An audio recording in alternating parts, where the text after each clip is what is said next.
Atos capítulo 3, versículo 19.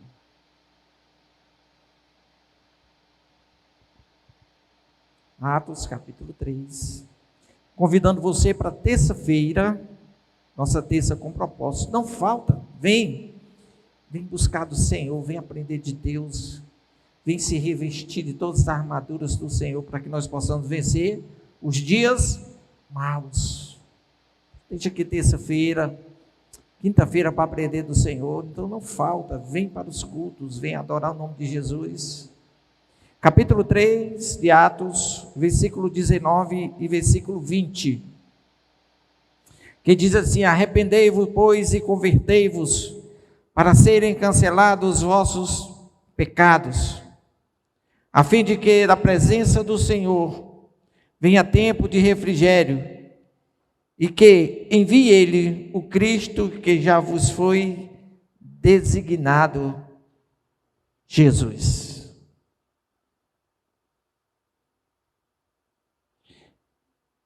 Ontem eu meditava acerca desse texto.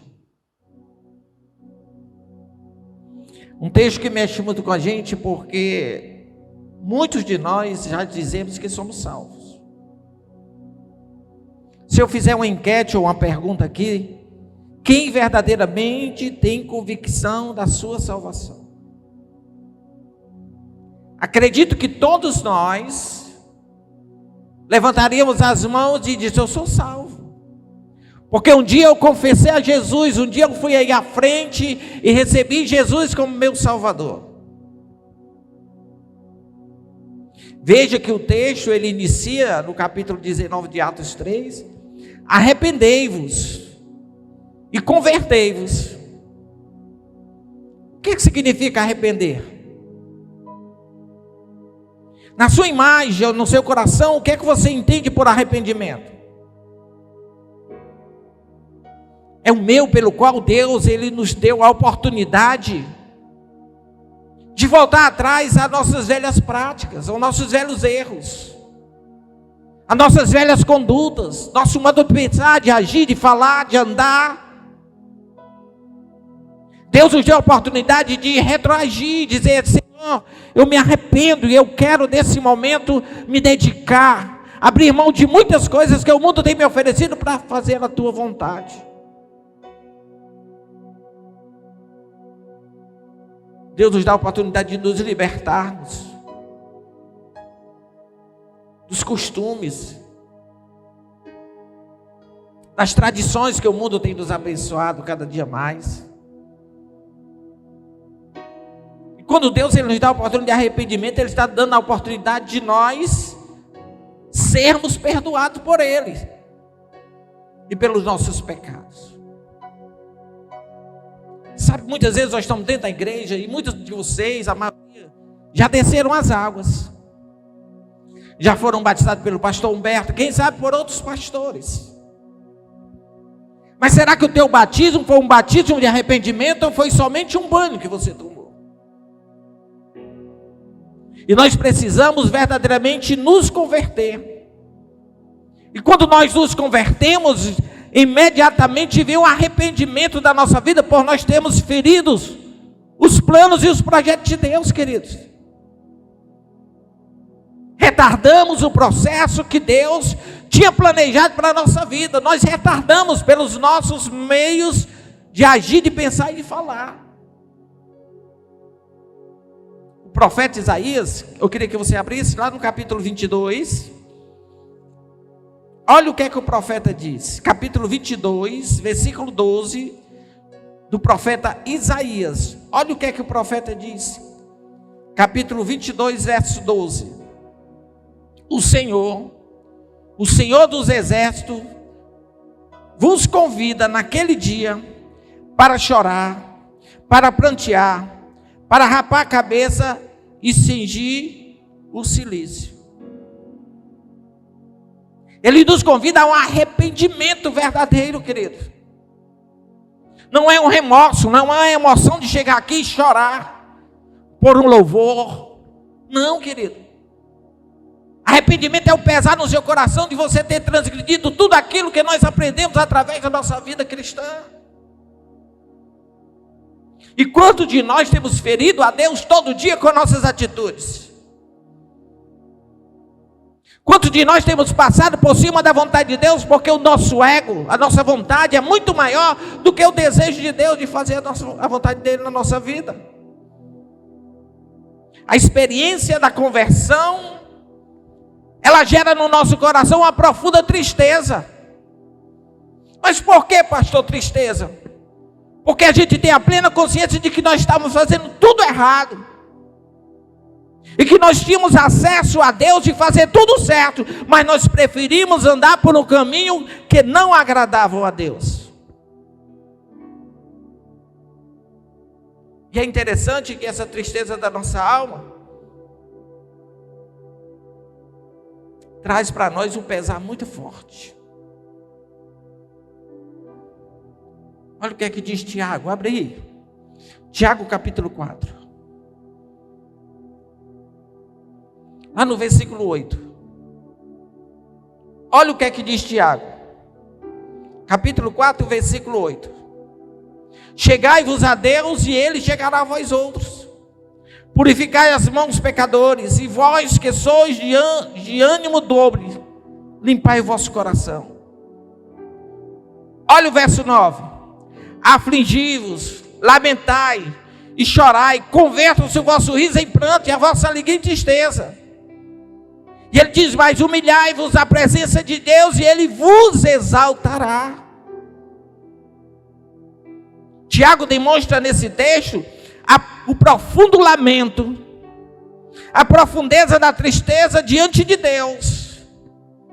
De nós termos a oportunidade de adorar, de engrandecer, de bendizer o nome do Senhor, mas nós preferimos fazer aquilo que apraz o nosso coração e a nossa vida, querido.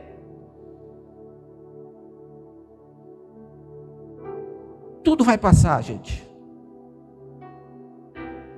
Essa vida é rápida, é passageira, é muito... Quando menos a gente espera, o tempo passou e não dá tempo mais de fazer muita coisa. Eu me arrependo de ter vindo para o Evangelho já aos 27 anos de vida. Mas o que me conforta é que Salomão disse que há tempo para tudo. Então o tempo de Deus chegou para mim aos 27 anos. Será que o tempo de Deus já chegou para você também? Ou você somente frequenta a igreja? Porque aqui dentro todos nós temos um comportamento. Dentro da igreja todos nós somos salvos. Dentro da igreja todos nós louvamos, choramos e adoramos. Mas o fundamental não é aqui. O fundamental é lá fora. É nós sermos testemunha verdadeiramente de Cristo. Não o testemunho de Jeová, mas verdadeiramente o testemunho de Cristo aí fora, querido. A conversão, ela é acompanhada de profundo arrependimento. É bonito, né? Você descer as águas. Me comove, gente. Mas se não for o batismo de arrependimento, não serve de nada. Não te leva para o céu. Se o seu batismo não for um batismo de arrependimento, não serviu de nada. Foi apenas um banho que você tomou. Se não houve uma transformação, se não houve uma mudança, se você permanece da mesma forma que você era antes de conhecer Jesus, o Evangelho não causou nenhuma transformação na sua vida. O Evangelho é mudança de rumo. É uma metanoia. E nós precisamos entender e compreender isso. Você é salvo? Verdadeiramente você é convertido? Verdadeiramente você se converteu a Cristo para fazer aquilo que o Evangelho nos ensina que façamos? Ou nós continuamos sendo o mesmo velho homem de antes? Apenas com uma diferença, que eu frequento a igreja agora, ando com a Bíblia debaixo do braço, que não referencia ninguém para o céu. A verdadeira conversão, ela é acompanhada de mudança, de estilo de vida, de comportamentos. Não é porque eu bebi ou não bebo, mas é porque o Evangelho, ele trouxe para a minha vida uma mudança geral, radical. E eu posso dizer isso com segurança e com firmeza, porque há mais de 30 anos, quando eu reconheci Jesus como meu Salvador, e não só como Salvador, mas também como meu Senhor, eu entendi, eu compreendi que eu precisava mudar os meus hábitos, os meus relacionamentos, os meus comportamentos. O meu ciclo de amizade teria que mudar, porque aquele ciclo de amizade que eu vivia só me levava de mal a pior. Ah, pastor, agora eu tenho que ser mal de todo mundo. Não, querido, não. Eu falo com todos os meus amigos, só que eu não pratico mais o que eles praticam, só que eu não vivo mais o que eles vivem, só que o meu prazer não está mais numa mesa de um bar, mas está na presença de Deus. A verdadeira conversão produz mudança de vida, de comportamento, de maus hábitos, de mau testemunho, de maus costumes.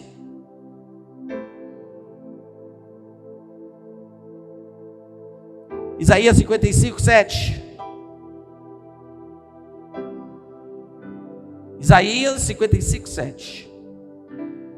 Diz assim: deixe o perverso o seu caminho, o iníquo os seus pensamentos, e converta-se ao Senhor, que se compadecerá dele, e volte-se para o nosso Deus, porque Ele é rico em perdoar.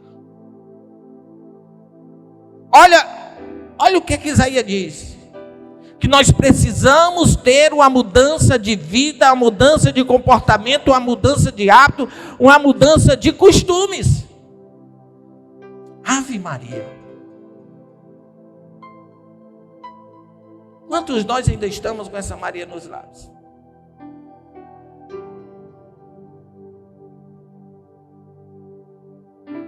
Quantos de nós permanecemos da mesma forma? Inconvenientes, brigões, dono da razão, achando que o céu é só nosso.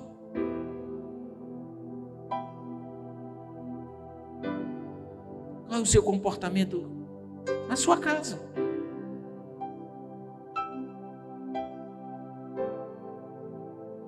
É incrível, querido, que nós mudamos só de igreja, não de atitudes, não de hábitos e não de costumes.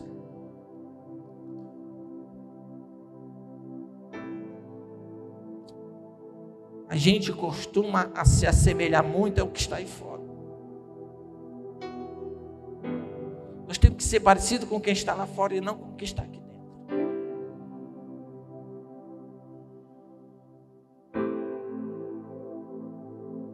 Efésios capítulo 4. Efésios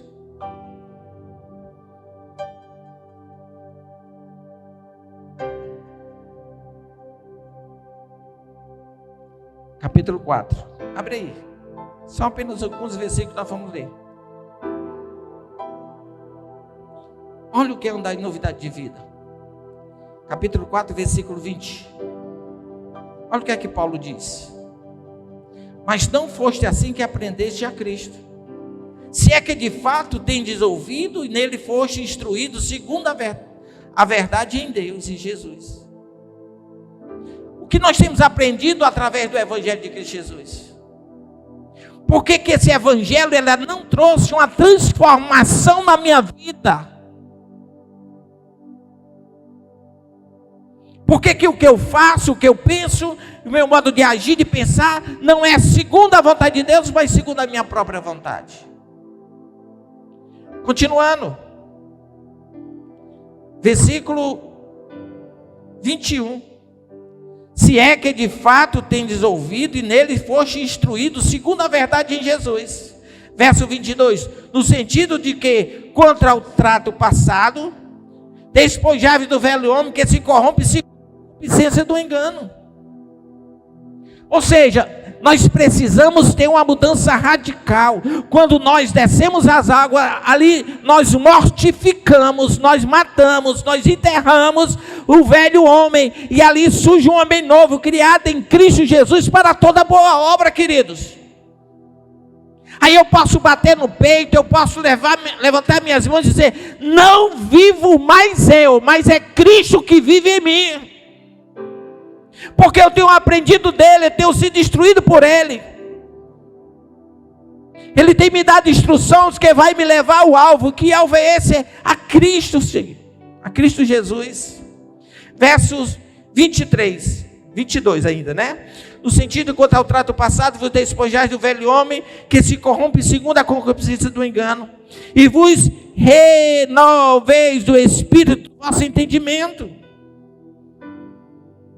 A gente tem conclamado, a gente tem chamado, a gente tem tentado trazer você para aprender, para crescer na graça, no conhecimento, mas parece que isso não tem muito sentido para a minha vida. O domingo de manhã, pastor, é o único momento que eu tenho livre. Não, querido, você tem sua vida toda livre, você não é presa, mas eu trabalho. Ótimo, que bom que Deus abriu um trabalho para você. Mas seria tão bom se você viesse de manhã, aprender da palavra, ouvir a palavra, crescer na palavra, ter sustentação na palavra, alicerçar-se na palavra e se fundamentar na palavra de Deus, querido. Verso 24 diz: e vos revestais de um novo homem criado em Deus, em justiça, retidão, procedimento e verdade, gente. E a gente vive uma vida de mentiras. A gente vive uma vida de engano. A gente acha que está no culto terça, quinta e domingo, está tudo bem. Está não, querido. A mudança tem que ser radical. A mudança tem que ser verdadeira. A gente não pode esperar só Jerusalém descer do céu, não. A gente tem que se elevar nosso pensamento até a Jerusalém de Deus e viver o céu aqui na terra, gente. Verso 25, do capítulo 4. Por isso, deixando a mentira, fale cada um a verdade com o seu próximo, porque somos membros um dos. Nós temos nos enganado. Nós temos usado os nossos lábios para mentir, para enganar, para defraudar. Nós temos usado os nossos lábios no engano. É incrível como o pai da mentira, todos nós sabemos quem é o pai da mentira. Quem é o pai da mentira? E por que usamos nossos lábios para dar vazão ao diabo? Por que nós mentimos? Não, pastor, não minto, eu omito. Não, mentira e omissão é a mesma coisa, é pecado, querido. Palavra, atos e omissões. Ele diz mais no verso 26, irai-vos e não pequeis, não se ponha o sol sobre a vossa ira. Quantas pessoas têm deixado de falar com seu pai, com a sua mãe, com seu vizinho, com seu irmão? Tem perdido a oportunidade de crescer, de viver em comunhão. O salmista diz: ó, quão bom e quão suave é que nós vivamos em união, querido. Eu não tenho paz em casa. Você já pensou se nós fosse salvo pelas nossas atitudes? Ainda bem que é um dom de Deus. Não vem de nós, vem do céu. Porque se fosse por nossos merecimentos, todos nós estaríamos lançados aonde? No lago de fogo e em enxofre. Nós somos maus, gente. E quando a gente faz algo bom, quando a gente faz algo que beneficia alguém, não somos nós que faz. É o Espírito Santo que habita em nós, que nos move a fazer o bem. Paulo diz: o bem que eu quero fazer, não faço. Mas o mal, esse que eu não queria fazer, eu faço. Porque está dentro de nós. A nossa luta não é contra o sangue, gente. Não é contra a carne. A maior guerra do homem, do ser humano, é contra ele mesmo. É contra os seus princípios morais. E é incrível. Olha, vamos continuar o texto. Verso 27. Não deis lugar ao diabo.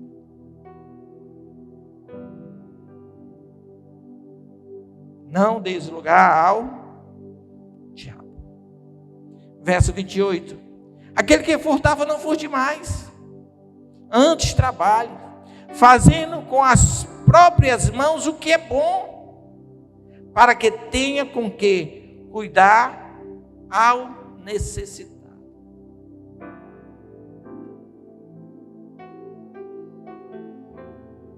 Tem dia que nós estamos moídos, eu, irmã Marisa. Tem dia que nós estamos quebrados.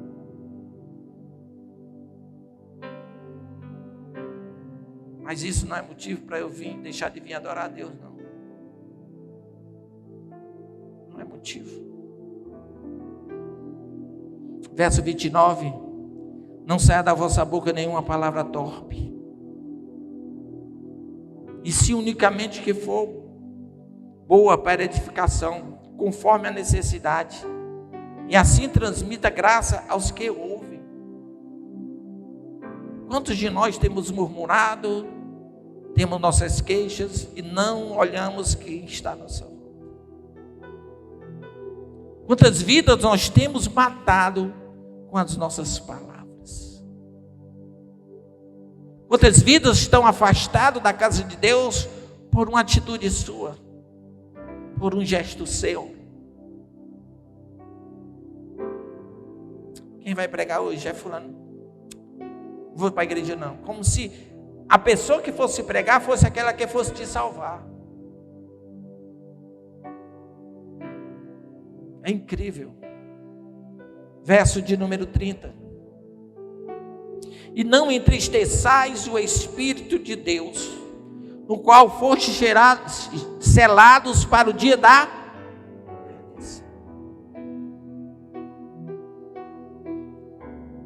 Qual é o Espírito que habita em você, gente? O Espírito de Deus. É incrível.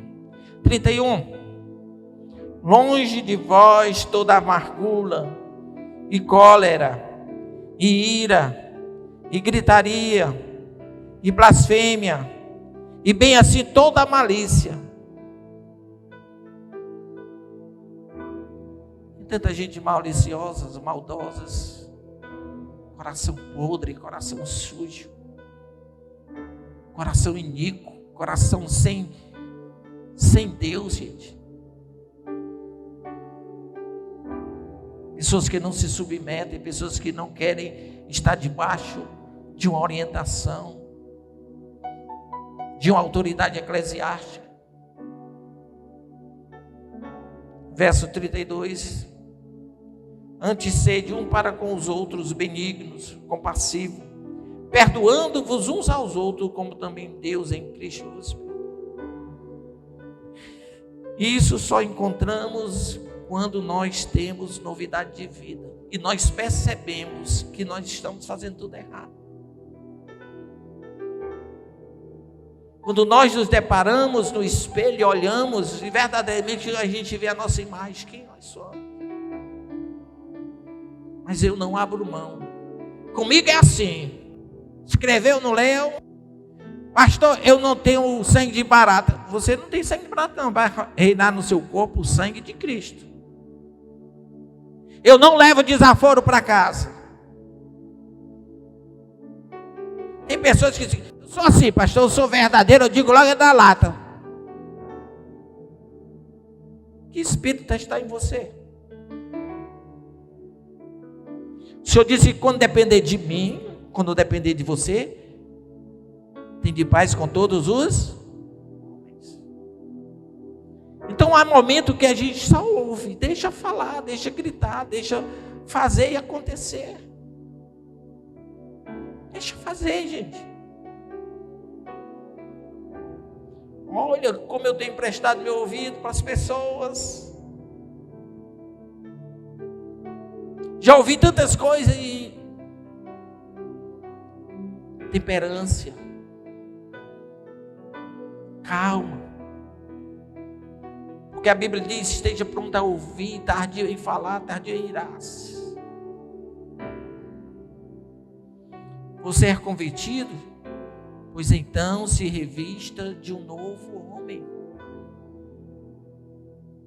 Não se deixe influenciar pelo meio que você vive, gente. Não se deixe envolver pelas amizades que você construiu, que muitas vezes são amizades maléficas. Maléficas.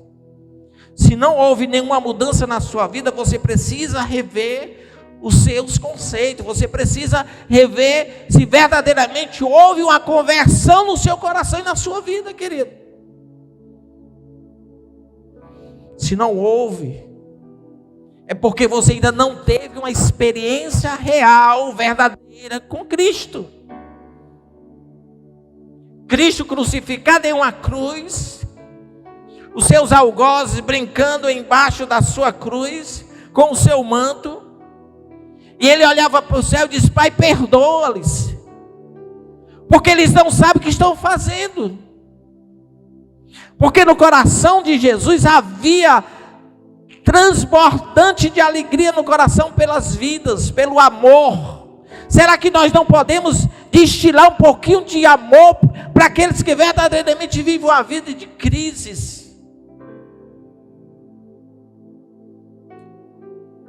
Às vezes já ouvi das minhas filhas: só o Senhor mesmo, pai, porque eu não tenho paciência não. Mas Deus nos deu isso, domínio próprio, paciência. Quem teve uma experiência com Deus, a sua vida implica em mudanças. O que Jesus tentou no nosso coração era que agora a gente não devia se apegar a tantas coisas que o mundo tem oferecido, mas a gente tem uma vida ligada com Ele, com o trono dEle. Porque nós somos peregrinos, passageiros. Isso aqui vai passar. Vai passar. Eu sei que essa luta logo vai passar. Está doendo, mas não vai querer parar. Né? Não tem assim, não. Então, sabe, as experiências que nós temos tido com Deus vai implicar em nossas mudanças real e verdadeira. A verdadeira conversão requer assumir um compromisso, não com a resgatar, mas um compromisso com Deus. De você ser propagador, anunciador de boas novas. É você dizer: olha, eu sirvo a Deus verdadeiramente porque Ele tem cuidado de mim. Mas quantos agentes secretos tem dentro da igreja? Tem pessoas que se surpreendem, sabia? Ai, fulano é crente? Sério? Não sabia. Porque o comportamento é completamente mundano. Completamente mundano.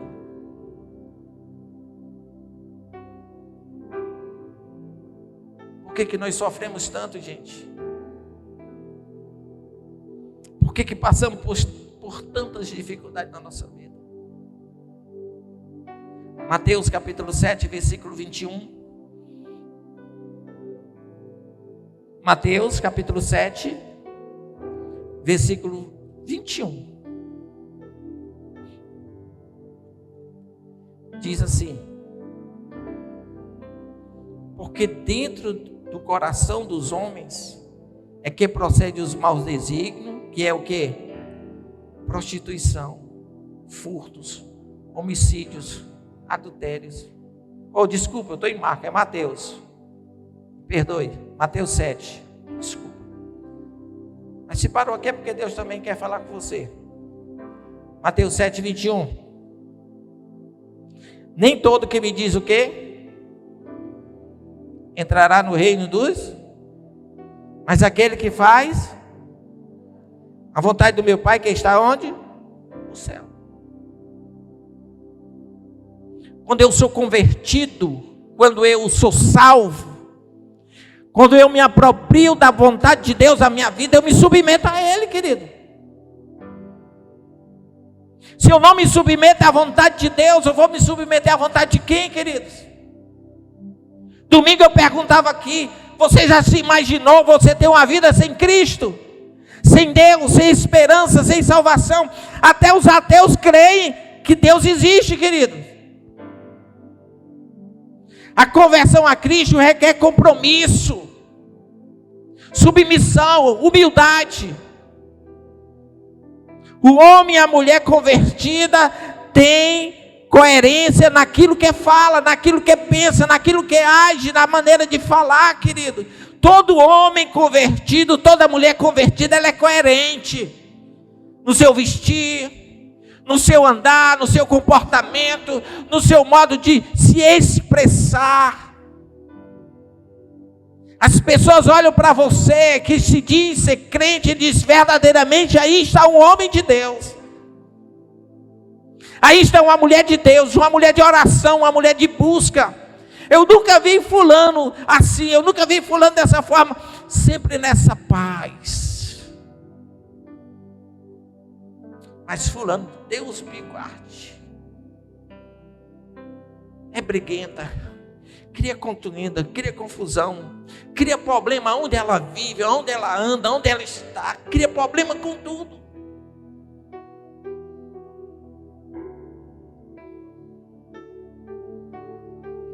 Eu estava na fila da loteria para pagar um boleto.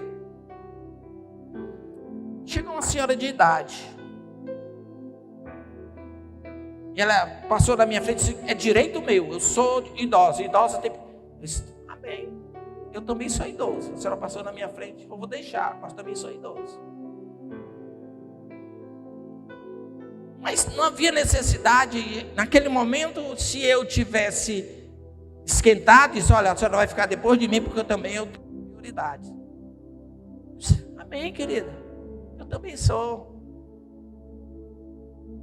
Se eu prefiro pegar uma fila de 10 do que passar na frente daqueles que já estão há tempão pegando fila ali. Ah, pastor, mas é uma pessoa idosa. Sim, querido. A gente tem que aprender a ser comportado onde a gente está. Beliscando, empurrando. Crentes que não têm testemunho de vida. E são muitos os que não têm testemunho de vida. É por isso que Jesus diz, muitos me honram de lábios, mas o seu coração está longe de mim. A gente louva, né? Corre lágrima nos nossos olhos. Mas é só emoção. Olha o que é que diz Tito. Tito,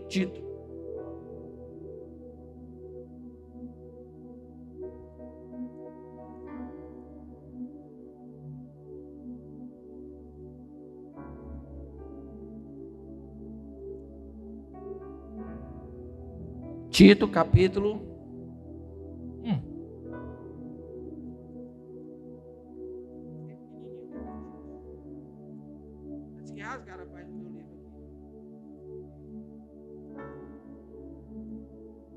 Tito, cadê tu, Tito? Onde é que tu anda? Está aqui. Cadê Tito? Esse Tito se escondeu. Está aqui, Tito capítulo 1, versículo 16. No tocante a Deus, professo conhecê-lo, entretanto o negam com as suas obras. É por isso que são abomináveis, desobedientes, reprovados por todas as suas obras.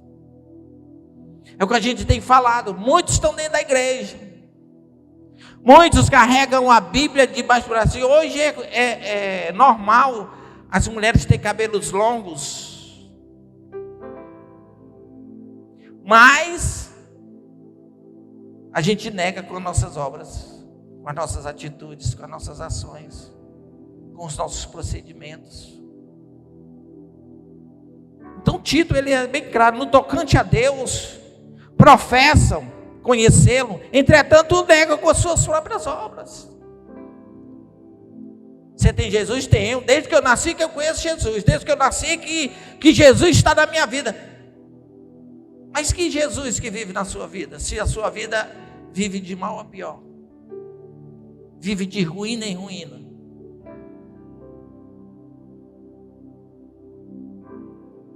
O que Tito está denunciando é a falta de coerência do que eu falo, daquilo que eu pratico.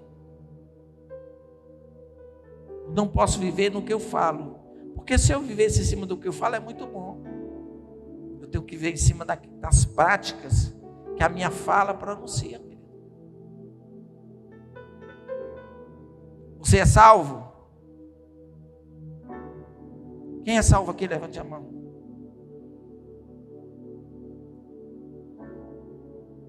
Então, ser membro de uma igreja, ser batizado, se não tiver mudança de vida, de comportamento, você não está salvo. Não está salvo.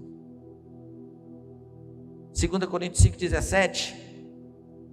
Eu já concluí, viu? 2 Coríntios. A gente aí dizendo, termina logo, né, pastor?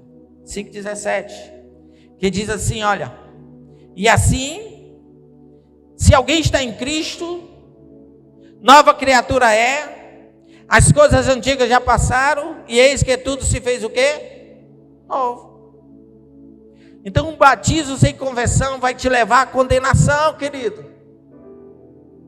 Se não há mudança de vida, não há conversão. Se não há mudança de vida, você continua mentindo, trapaceando, adulterando. Você é uma pessoa libertina que não respeita e nem é respeitada porque você não se dá respeito.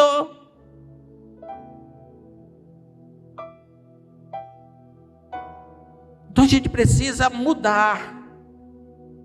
Se eu mentia, eu não minto mais. Se eu roubava, eu não roubo mais. Se eu era um adúltero, eu deixei de adulterar. Isso é o sinal de quem não aceitou Jesus ainda. Que adultera, que mente, que rouba, que engana, que frauda, que vive uma vida de engano, de aparências. Isso é sério, querido. Se a minha conversão ela não for verdadeira, eu não tenho prazer em imitar quem foi Cristo. Pastor, é impossível ser igual a Jesus. Será, gente? Jesus foi o homem que deu o maior exemplo aqui na terra, de que é possível viver aqui sem se corromper. É possível viver nessa terra sem se deixar levar e ser conduzido por aquilo que o mundo tem oferecido a nós. Nós precisamos ter valores, condutas. É incrível que se você for no fórum, se você não estiver bem vestido, você não entra. Você é barrado. Se você não for na assembleia, na câmara, você só entra se você estiver bem vestido. E às vezes nós não temos esse mesmo cuidado quando nós viemos para cá de Deus. Romanos capítulo 8, abra aí. Romanos 8, 29. Romanos 8, 29. Porquanto, aos que de antemão conheceu, também o predestinou para serem conforme a imagem do seu Filho, a fim de que ele seja primogênito entre muitos irmãos. Tem muita gente fazendo uma má compreensão desse texto. Agora eu sou salvo, eu posso fazer o que eu quero, ninguém tira mais minha salvação, a vida é minha, eu faço o que eu quero. Ei, querido, você está interpretando mal a Bíblia. Paulo não está dizendo isso. E tem muita gente que acha que esse texto da predestinação E depois que você aceita Jesus, nenhuma condenação há, mas para os que estão em Cristo, que não andam segundo os seus desejos, as suas vontades, mas segundo a vontade de Deus. A predestinação é uma conduta para quem é salvo. A predestinação é para nós imitarmos a Cristo verdadeiramente, quem Ele foi, quem Ele é e quem Ele representa na nossa vida. Quem é salvo, querido, não tem prazer em pecar, não tem prazer em errar, não tem prazer em fazer aquilo que contraria todos o plano de Deus para a nossa vida. É viver uma vida sem pecado. Ah, pastor, então agora você é santo. Querido, nós temos plena consciência do que a gente faz. E a gente faz quando age de uma forma correta, de uma forma incorreta. Nós temos plena consciência daquilo que a gente faz que não agrada a Deus. Nós temos plena consciência disso. Nós temos. E uma vez salvo, salvo para sempre. Isso é o maior engano que estão pregando por aí. Você precisa ter conduta, comportamento, ética. Você precisa demonstrar quem você é. Quem você é. Deus nos predestinou para nós sermos semelhantes a Ele. Para nós sermos igual a Adão quando ele foi criado. Que andava com Deus na variação do dia. Que tinha prazer em ter a presença de Deus todos os dias. Caminhando com Deus. Você já imaginou, gente? E o homem perdeu esse privilégio. Por causa do seu ego, da sua vontade, dos seus desejos, dos seus prazeres. O Senhor, Ele tem prazer que nós venhamos a ser santos. Santos não é uma imagem que coloca na parede ou num altar, não. Santo é nosso comportamento diante do mundo. A gente ser imitador de Cristo no caráter, na conduta e nos princípios. Ser imitador de Cristo. Essa é a predestinação de quem é convertido, que verdadeiramente se converteu e não ama aquilo que o mundo tem proporcionado para você. 1 João. 1 João. Lá no capítulo 2. Versículo 15. Olha a advertência de João. Não ameis o mundo, nem o que há no mundo. Não ameis o mundo, nem as coisas que há no mundo. Porque se alguém ama o mundo, o amor do Pai não está nele. Porque tudo que há no mundo, olha, tudo, ele generaliza tudo que há no mundo. É a concupiscência da carne, a concupiscência dos olhos, a soberba da vida. Não procede do Pai, mas procede do mundo. Meu maior prazer é estar em tua presença, prostrado aos teus pés, te adorar, Jesus, Senhor da minha vida. Eu ouço a tua voz e sinto o teu mover aqui. Quero mais de ti, Senhor.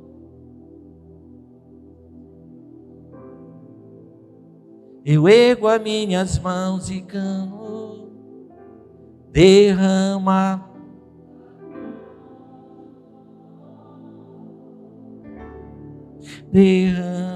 tu, Senhor. Inunda o meu ser, os rios deste amor.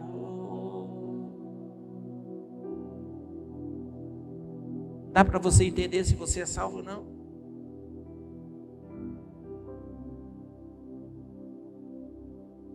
Uma vez uma jovem chegou para mim e disse: pastor, eu preciso me batizar de novo. E os lindos da Bíblia diz que é um só batismo, um só Deus e Pai. que é por todos, sobre todos, para todos. Não, pastor, mas eu não me batizei convertida. Preciso me batizar de novo.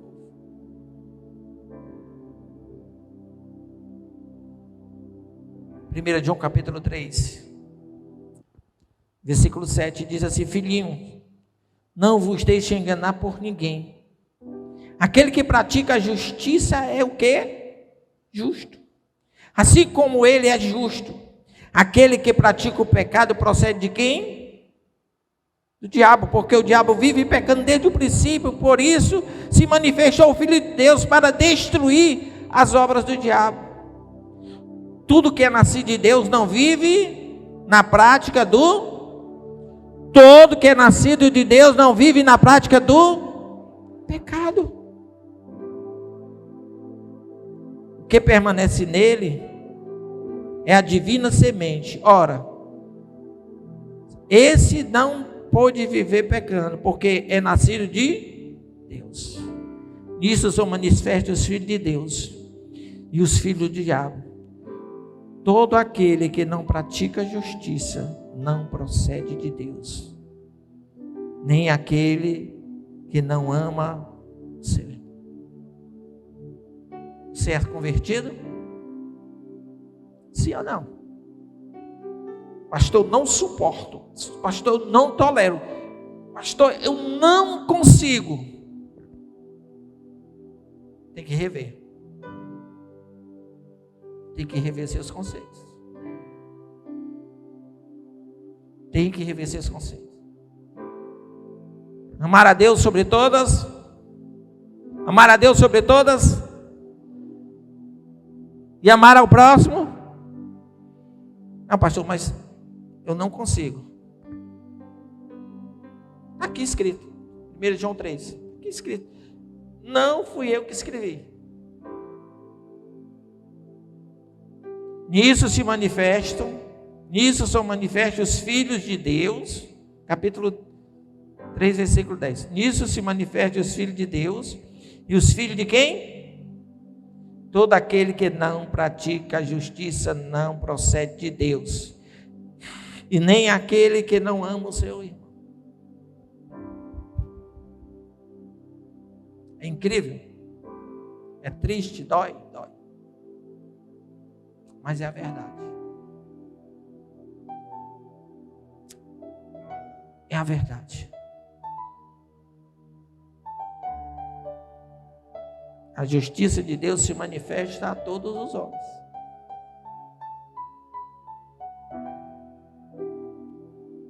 E a gente precisa viver essa verdade.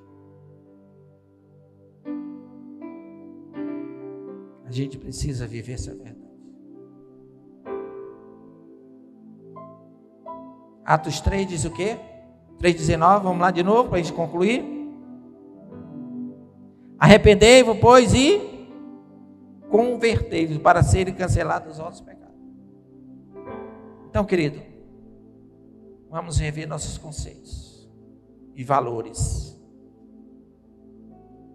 Vamos ficar de pé.